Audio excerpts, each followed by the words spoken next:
پیشوا قیوم زماں پیر طریقت رہبر شریعت حضرت صاحبزادہ آغا محمد ایوب جان فاروقی سرہندی مجددی اور صدارت فرما رہے ہیں صاحبزادہ والا شان حضرت پیر طریقت رہبر شریعت صوفی ریاض احمد اسلمی صاحب۔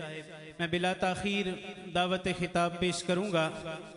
سلسلہ نقشبند کے ہی ایک چمکتے چاند پیر طریقت رہبر شریعت صاحبزادہ والا شان حضرت صاحبزادہ غلام بشیر نقشبندی صاحب سجادہ نشین آستانہ علیہ بابلی شریف، میں آپ کی خدمت میں گزارش کروں گا کہ اپنے روحانی وجدانی ایمانی بیان سے ہمارے قلوب و اذہان کو منور فرمائے۔ نعرہ تکبیر، ہاتھوں کو بلند کر کے نعرہ رسالت، نعرہ تحقیق، نعرہ حیدری، گلی گلی نگر نگر،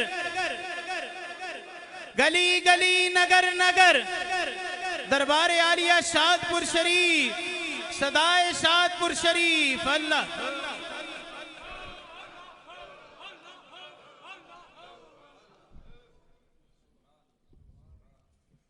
الحمدللہ رب العالمین، الصلاة والسلام علی سید الانبیاء والمرسلین وعلى آلہ الطیبین الطاہرین واصحابہ الراشدین المہدیین، اما بعد فاعوذ باللہ من الشیطان الرجیم، بسم اللہ الرحمن الرحیم۔ الم تر کیف ضرب اللہ مثلا کلمۃ طیبۃ کشجرۃ طیبہ اصلها ثابت وفرعها فی السماء تؤتی اکلها کل حین بإذن ربها۔ صدق اللہ مولانا العظیم۔ ان اللہ وملائکتہ یصلون علی النبی یا ایہا الذین آمنوا صلوا علیہ وسلموا تسلیما۔ الصلاة والسلام علیک یا رسول اللہ وعلی آلک واصحابک یا حبیب اللہ۔ زینت مسند صدارت، پاسبان آداب شریعت، دانائے رموز طریقت، بدر المشائخ حضرت قبلہ آغا جان سرہندی صاحب دامت برکاتہم العالیہ، پیر طریقت رہبر شریعت، عالمی مبلغ اسلام، قرۃ عیون الصلحاء، گلے گلشن نقشبندیت، حضرت قبلہ خواجہ صوفی ریاض احمد اسلمی صاحب دامت برکاتہم العالیہ، قرۃ عیون الصلحاء حضرت قبلہ خواجہ صوفی محمد ارشد اسلمی صاحب، قرۃ عیون الصلحاء حضرت قبلہ خواجہ صوفی محمد اصغر اسلمی صاحب، انتہائی قابل احترام خلفائے اعظام، علماء کرام، برادران اسلام، حاضرین و سامعین، اس وقت میں اور آپ ایک ایسی محفل میں بیٹھے ہوئے ہیں جس پر رحمتوں کا نزول ہو رہا ہے۔ یوں محسوس ہوتا ہے کہ گنبد خضرا سے رحمت کی گھٹا اٹھی ہے اور خواجہ خواجگاں قبلہ عارفاں زینت الاصفیاء فخر بساط نقشبندیت حضرت خواجہ پیر محمد اسلم نقشبندی مجددی دامت قدس سرہ العزیز ورحمۃ اللہ تعالی علیہ کے گنبد بیضاء سے ٹکرا کے حاضرین کے دلوں پر برس رہی ہے۔ عرس کی محفل صاحب عرس کے ساتھ وفا ہے۔ میں خوش نصیب ہوں، اس وقت اہل وفا سے گفتگو کر رہا ہوں۔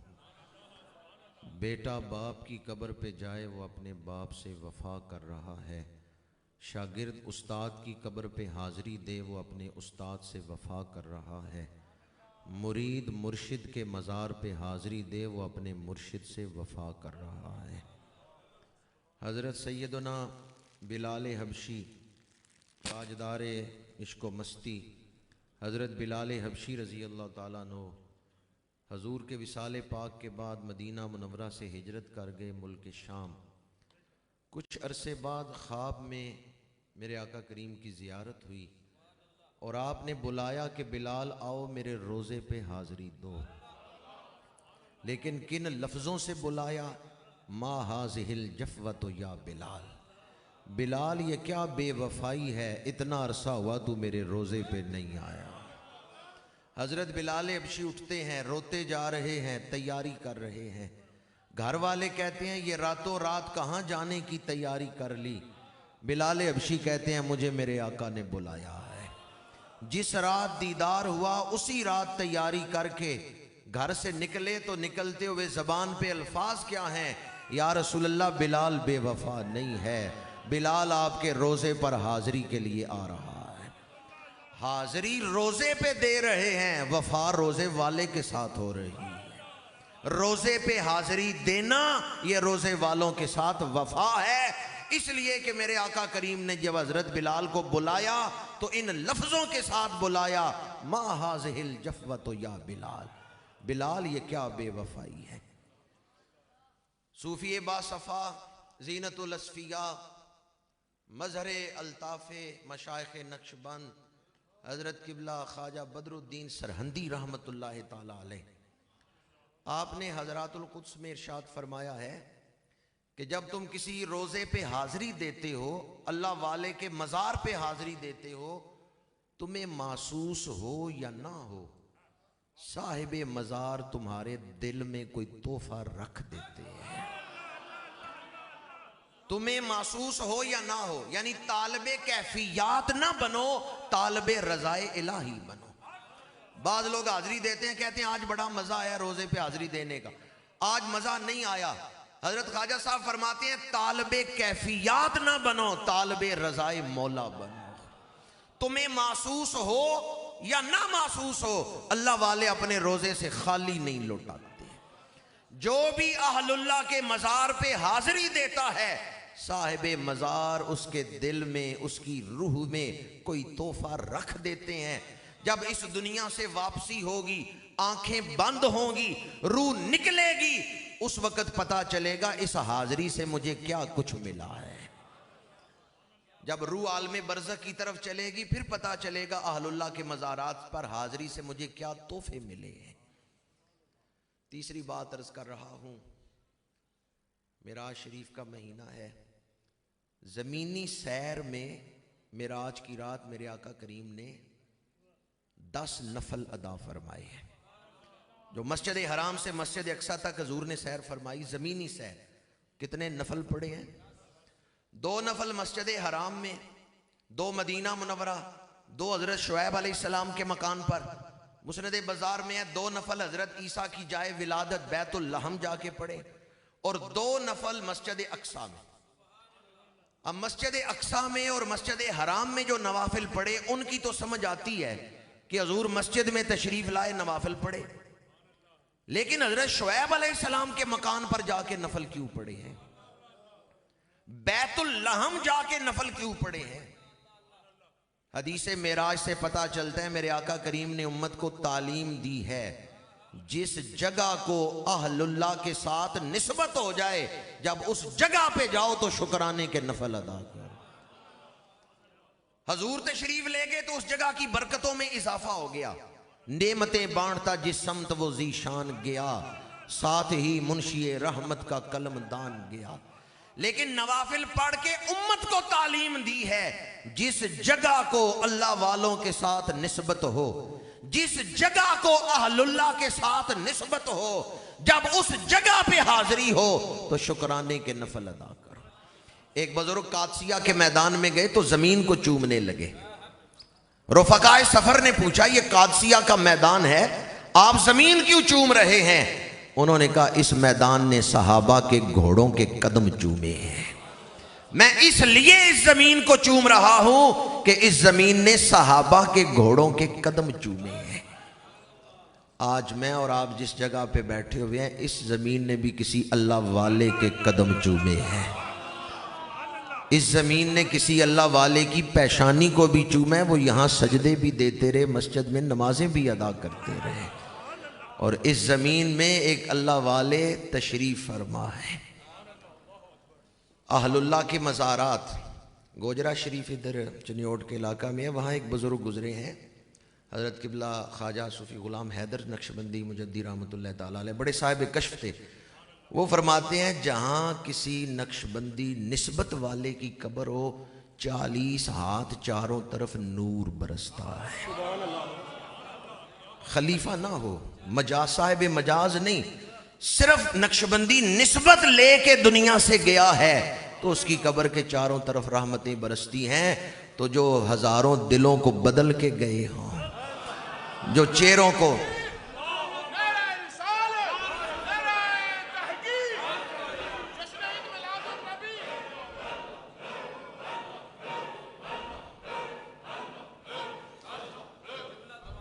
یہاں دین کا کام کرنا اتنا مشکل نہیں، اسلامی ملک ہے، لیکن خواجہ صاحب کی ڈیوٹی تو مدینہ منورہ سے وہاں لگی جہاں اندھیرا ہی گٹا ٹوپ تھا. پر آج ہم عرس پاک میں حاضر ہو کے صاحب عرس کی روحانیت کو، ولایت کو، نسبت کو، استقامت کو، للہیت و خشیت کو، ذکر الہی کی محبت کو سلام پیش کرتے ہیں کہ جہاں سب سے زیادہ اندھیرا تھا آج وہاں بھی میلاد کے جلوس نکل رہے ہیں. تو یہ خواجہ اسلم نقشبندی کی کرامت ہے جو نظر آ رہی ہے. خواجہ صاحب کی کرامت دیکھنی ہو تو خواجہ ارشد صاحب کو دیکھ لیں، حضرت خواجہ صوفی اصغر صاحب کو دیکھ لیں. یہ صاحب عرس کی چلتی پھرتی کرامات ہیں.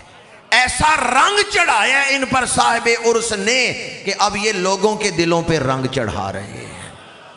وہ بھی کوئی انسان ہے جو محسن کی قدر ہی نہ کرے، وہ بھی کوئی انسان ہے جو اپنے محسن کی قدر ہی نہ کرے، احسان ہی نہ مانے.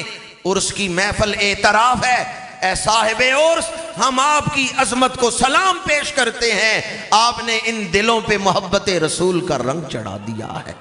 چہرے سج گئے سنت رسول سے، سر ڈھانپ لیے ٹوپیوں سے، امامے سے ٹوپیوں سے سر ڈھانپ لیے. دل میں ذکر الہی کی محبت پیدا ہو گئی. چلتے پھرتے اللہ اللہ کرنے لگ گئے. نمازیں شروع ہو گئیں. درود شریف کا شوق پیدا ہو گیا. جیڑا اللہ دے ولیاں دا کردہ سنگ اس کچ تے بھی آ جاندا ہیرے دا رنگ. اس ہیرے دا پیندا نہیں کوڈی بھی مل، جیڑا ٹوٹ کے تے گر جائے کسے ہار چو. اس ہیرے دا پیندا نہیں کوڈی بھی مل، جیڑا ٹوٹ کے تے گر جائے کسے ہار چو. حضرت ملا علی قاری رحمۃ اللہ تعالیٰ علیہ نے شرح مشکات میں ایک حدیث پاک نقل کی ہے. رات کا وقت ہو، اللہ کا ولی قافلے میں ہو، قافلہ کسی بستی سے گزرے، گاؤں سے گزرے، گاؤں والے سوئے ہوئے ہیں، اس ولی سے ملاقات نہیں ہوئی. ہاں ولی کا قافلہ اس گاؤں سے گزر گیا ہے. لَيَنَالُ أَهْلُ الْقَرْيَةِ بَرَكَاتِهِ. تو گاؤں والے اس ولی کی برکتوں سے مستفید ہو رہے ہیں. حضرت مولا علی قاری فرماتے ہیں جہاں سے اللہ کا ولی گزر جائے وہاں برکتیں تقسیم ہو رہی ہیں. تو جہاں ولیوں نے ڈیرا لگا لیا ہے وہاں کتنی برکتیں ہوں گی. جہاں اللہ والے بیٹھ گئے ہیں وہاں کتنی برکتیں ہوں گی. وہاں کیسے انوارات برس رہے ہوں گے. خطبہ کے دوران میں نے قرآن پاک کی مشہور آیت مبارکہ تلاوت کی ہے جس میں اللہ کریم نے کلمہ طیبہ کی شان بیان کی ہے اور مثال دے کے بیان کی ہے. جب کوئی مضمون ذہن سے بلند ہو تو مثال دے کے سمجھایا جاتا ہے، اور مثال اس لیے دی جاتی ہے کہ لوگ مثال پہ غور کر لیں تو مضمون کی سمجھ آ جائے گی. مثال دے کے بات سمجھانا سنت خداوندی ہے. کلمہ طیبہ کی شان ہمارے ذہنوں سے بلند ہے. کلمہ طیبہ کی شان ہمارے ذہنوں سے عرفہ اعلیٰ ہے، بلند ہے. اللہ کریم نے ایک مثال دے کے سمجھایا ہے. الم تر کیف ضرب اللہ مثلا کلمۃ طیبۃ کشجرۃ طیبہ. کیا آپ نے نہیں دیکھا کہ کس طرح آپ کے رب نے مثال دی ہے کلمہ طیبہ کی ایک پاکیزہ درخت کے ساتھ. کس کے ساتھ کلمہ طیبہ کی مثال دی ہے؟ اچھا درخت، پاکیزہ درخت. اصلھا ثابت، اس کی جڑیں بڑی گہری ہیں. وفرعھا فی السماء، اور اس کی شاخیں آسمان میں پھیلی ہوئی ہیں. تؤتی اکلھا کل حین باذن ربھا. یہ وہ مضمون ہے جو میں آپ کے سامنے عرض کرنا چاہتا ہوں. توتی اکلہا کل حین باذن ربہا. کلمہ طیبہ کا درخت ایک ایسا درخت ہے جس پہ کبھی خزاں نہیں آئے گی. یہ ہمیشہ پھل دیتا ہے، موسم کوئی بھی ہو یہ پھل دیتا ہے.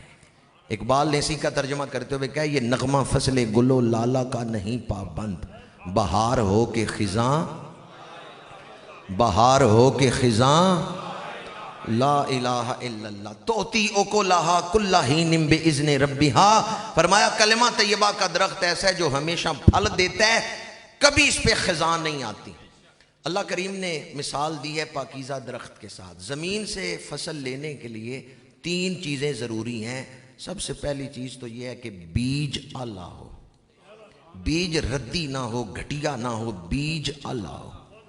دوسری چیز بیج بونے والا ماہر ہو، جانتا ہو کس موسم میں بیج ڈالنا ہے، زمین کو تیار کرنا جانتا ہو. ماہر آدمی بیج بوئے گا تو اچھی فصل آئے گی، اور اگر اناڑی ہوگا تو بیج ضائع کر دے گا. 2 چیزیں، بیج عمدہ ہو، بونے والا ماہر ہو. تیسری چیز زمین عمدہ ہو. اگر بیج اچھا ہے، بونے والا بھی ماہر ہے، لیکن زمین اچھی نہیں تو پھر بھی بیج ضائع ہو جائے گا. تو 3 چیزوں کی ضرورت ہے تب اچھی فصل حاصل ہوتی ہے. بیج عمدہ ہو، بونے والا ماہر ہو، زمین عمدہ ہو. اب بیج ہے کلمہ طیبہ، بونا ہے اللہ کے رسول نے، خاتم النبیین نے.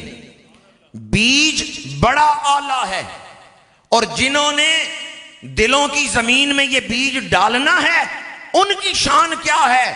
سب سے اولا و اعلیٰ، سب سے بالا و والا. بیج بھی اعلیٰ، بونے والا بھی مخلوقات میں بے مثل سید العالمین. اب زمین کون سی ہے جس میں بیج ڈالنا ہے؟ زمین ہے صدیق اکبر کا سینہ. اللہ کے رسول نے کلمہ طیبہ کا بیج حضرت صدیق اکبر کے دل میں، سینے میں ڈالا. قرآن کہتا ہے توتی اکلہا کل حین باذن ربہا. یہ درخت ہمیشہ پھل دیتا رہے گا.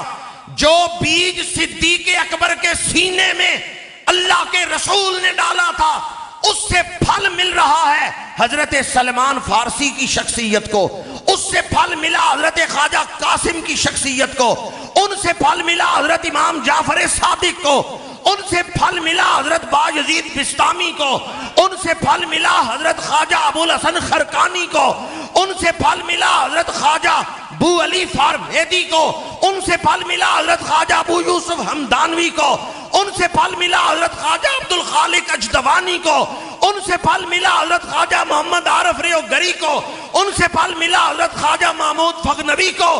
اب یہ سلسلہ در سلسلہ وہ بیج جو صدیق اکبر کے سینے میں لگا تھا اس کا پھل دنیا کھا رہی ہے بہاؤالدین نقشبند کے سینے سے.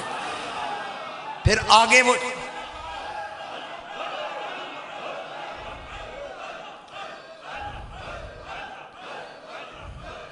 حضرت سیدنا بہاؤالدین نقشبند کے سینے سے پھل ملا حضرت علاء الدین نتار کو، حضرت یعقوب چرخی کو، حضرت خواجہ عبید اللہ حرار کو، حضرت خواجہ درویش محمد کو، حضرت خواجہ محمد زاہد کو، حضرت خواجہ امکنکی کو.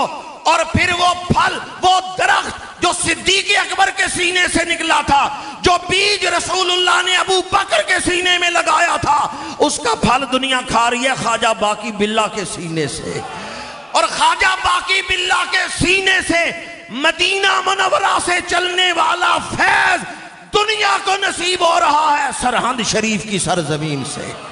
حاضر ہوا میں شیخ مجدد کی لحد پر، وہ خاک جو زیر فلک ہے مطلع انوار، جس خاک کے ذروں سے شرمندہ ستارے، اس خاک میں ہے پوشیدہ وہ صاحب اسرار. گردن نہ جھکی جس کی جہانگیر کے آگے، اللہ نے بر وقت کیا جس کو خبردار. وہ ہند میں سرمایہ ملت کا نگہباں، اللہ نے بر وقت کیا جس کو خبردار. آج عرص پاک میں بیٹھے ہوئے حاضرین، مریدین، عقیدت مند، حضرت مجدد الفسانی کی عظمتوں کو سلام پیش کرتے ہیں. ہمارا کلمہ دین بچایا ہے تو صدیق حضرت مجدد الفسانی نے بچایا ہے، جن کے سینے میں فیض صدیق اکبر کا ہے. وہ ہند میں سرمایہ ملت کا نگہباں. یہ جملہ جو میں نے کہا نا دین بچایا، یہ بھی حضرت شاہ ولی اللہ محدث دہلوی نے لکھا. کہتے ہیں ہندوستان کے مسلمانوں کی گردنوں پر احسان ہے حضرت مجدد الفسانی کا. اگر بادشاہ کے سامنے کھڑے نہ ہوتے مسجدوں میں اذانیں بند ہو جاتی، مدرسوں میں قرآن کی تعلیم روک دی جاتی اور خانقاہوں میں اللہ کی ضربیں نہ لگائی جاتی. آج اگر یہ تینوں مراکز خیر آباد ہیں تو حضرت مجدد الفسانی کا احسان ہے. فتنہ محلے سے اٹھے نا تو امام مسجد بھی روک سکتا ہے. فتنہ ایک شہر کے کسی امیر سے اٹھے تو خطیب شہر بھی روک سکتا ہے، لیکن فتنہ بادشاہ کے گھر سے اٹھے تو روکنے کے لیے بھی تو روحانیت کے بادشاہ کی ضرورت ہے. فتنہ بادشاہ کے گھر سے اٹھا تھا، روکنے کے لیے ڈیوٹی بھی روحانیت کے بادشاہ کی لگائی گئی. ہم جیسے اندھوں کو کیا پتا مجدد الفسانی کون ہے؟ جن کے مرشد فرماتے ہیں، خواجہ باقی باللہ فرماتے ہیں کہ ہم جیسے لوگ تو شیخ احمد سرہندی کے سامنے یوں چھپ جاتے ہیں جیسے سورج نکلے تو ستارے چھپ جاتے ہیں. جن کے مرشد یہ تعریف کر رہے ہیں اپنے مرید کی. اپنی قسمت پہ ناز کریں، ہمیں مجددی نسبت ملی ہے. جہانگیر پر آخری وقت آیا تو ایک غلام نے پوچھا کہ بادشاہوں کی زندگیوں میں بڑی رنگینیاں ہوتی ہیں، کوئی آخرت کا توشہ بھی ہے؟ جہانگیر نے کہا بس ایک امید ہے کہ میں نے مجدد الفسانی کی بیعت کی ہے.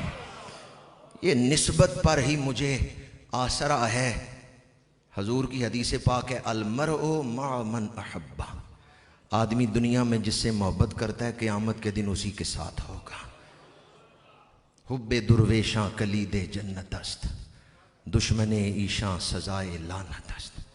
پھر سرہند شریف سے یہی فیض چلتا ہوا مختلف سینوں سے ہوتا ہوا چورا شریف، اور پھر حضرت خواجہ خواجگاں مہری شریف سے ہوتا ہوا یہ فیض خواجہ خواجگاں قبلہ عارفاں حضرت خواجہ محمد اسلم صاحب رحمۃ اللہ تعالیٰ علیہ، آپ کے سینے سے یہ فیض تقسیم ہوا. آپ لوگ جاتے ہیں عطار کی دکان پہ عطر خریدنے کے لیے تو شیشی کا سائز دیکھ کے عطر لیتے ہیں یا خوشبو سونگھ کے؟ بوتل بڑی ہے، رنگ سونا ہے، بوتل اچھی ہے تو خرید لیتے ہیں، یا پھر خوشبو عطر اچھا ہے دل کو بھاتا ہے عطر سونگھ کے آپ لیتے ہیں؟ اولیاء اللہ کے سینوں کو تو دیکھتے ہیں، ان میں جو نور ہے اس کی طرف توجہ کریں، وہ کہاں سے آ رہا ہے. یہ سلسلہ حضرت صدیق اکبر کا سلسلہ ہے. آخری بات عرض کر رہا ہوں، فتنوں کا دور ہے، ہم اہل سنت و جماعت ہیں. ہم کون ہیں؟ ہمیں کوئی پریشانی نہیں فتنوں کے اس دور میں، کوئی رافضی ہو جائے کوئی خارجی ہو جائے، ہم اہل سنت و جماعت ہیں. اہل سنت و جماعت کون ہیں؟ جو حضور کی ہر نسبت کا ادب کرتے ہیں، جنہیں حضور نے اپنی چادر کے نیچے رکھا ہم ان کے بھی غلام ہیں، جنہیں گنبد کے نیچے رکھا ہم ان کے بھی غلام ہیں. جنہیں اپنی چادر کے نیچے لیا اور عرض کیا پروردگار یہ میرے اہل بیت ہیں، ہم ان کے بھی نوکر ہیں. جنہیں اپنے گنبد کے اندر رکھا ہے، کیا مقدر ہیں صدیق و فاروق کے، جن کا گھر رحمتوں کے. حضرت امام زین العابدین رضی اللہ تعالیٰ عنہ سے کسی نے پوچھا، مسجد نبوی میں تشریف فرما تھے، کہ حضرت ابو بکر و عمر کا حضور کے نزدیک کیا مقام ہے؟ تو امام زین العابدین نے فرمایا اٹھو حجرہ عائشہ صدیقہ کا دروازہ کھولو اور دیکھو حضور کے وہ کتنے نزدیک ہیں.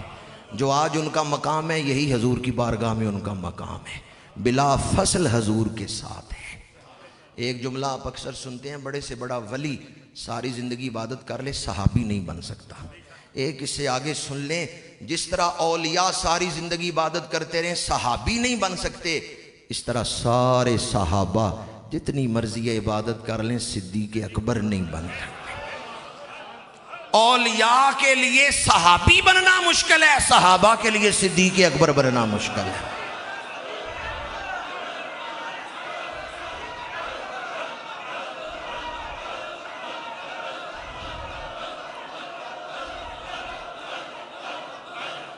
ہماری جو نسبت ہے، نسبت صدیقیہ، اس کے حوالے سے نقطہ عرض کر رہا ہوں۔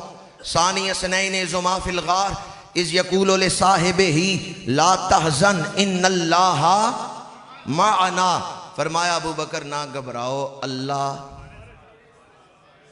ترجمہ آپ نے اکثر سنا ہوگا، اللہ ہمارے ساتھ ہے، اللہ ساڑھے نال ہے۔ صفت بیان کی ہے یا ذات بیان کی ہے؟ ذات بیان کی ہے، ہمارے ساتھ ہے۔ اللہ کے قرب کی مختلف قسمیں ہیں، ایک ہے قرب صفات، ایک ہے قرب ذات۔ وَاعْلَمُوا أَنَّ اللَّهَ مَعَ الْمُتَّقِينَ، یہ قرب صفات ہے، تقوی اختیار کرو اللہ کا قرب ملے گا۔ إِنَّ رَحْمَتَ اللَّهِ قَرِيبٌ مِّنَ الْمُحْسِنِينَ، نیکی کرو اللہ نیکوکاروں کے ساتھ ہے۔ یہ دو آیات میں نے پڑھی جن میں قرب صفات ہے۔ قرب صفات، صفت ہوگی قرب مل جائے گا۔ اگلا مقام ہے قرب ذات۔ ذات اتنی پاکیزہ ہے کہ اللہ نے اپنا قرب عطا کیا ہے۔ غار ثور میں حضرت صدیق اکبر قرب صفات کے مقام پر ہیں، حضور قرب ذات کے مقام پر ہیں۔ جب دشمن دروازے پہ آیا حضرت صدیق اکبر گھبرائے، میرے آقا کریم نے توجہ فرمائی، حضرت صدیق اکبر کو اپنے ساتھ قرب ذات میں ملا لیا ہے۔ ساری امت میں سے اگر کسی کو اپنے ساتھ قرب ذات میں ملایا ہے تو صرف حضرت صدیق اکبر کو ملایا ہے۔ ان اللہ معنا، اس لیے حضرت علامہ محمود آلوسی لکھتے ہیں تفسیرہ المعانی میں، الصدیق عندہ علیہ الصلاۃ والسلام بے منزلاتہ عند ربہ جل شانہ۔ علامہ محمود آلوسی لکھتے ہیں جو شان حضور کی رب کی بارگاہ میں ہے، جو قرب حضور کا رب کی بارگاہ میں ہے، وہ قرب حضرت صدیق اکبر کا حضور کی بارگاہ میں ہے۔ حضور کا جو مقام رب کی بارگاہ میں ہے، وہ مقام صدیق اکبر کو حضور کی بارگاہ میں حاصل ہے۔ انتہائی قرب حضرت صدیق اکبر کو حاصل ہے، خاص نسبت حاصل ہے۔ ہم خوش نصیب ہیں کہ نسبت صدیق اکبر کا دامن تھامے ہوئے ہیں۔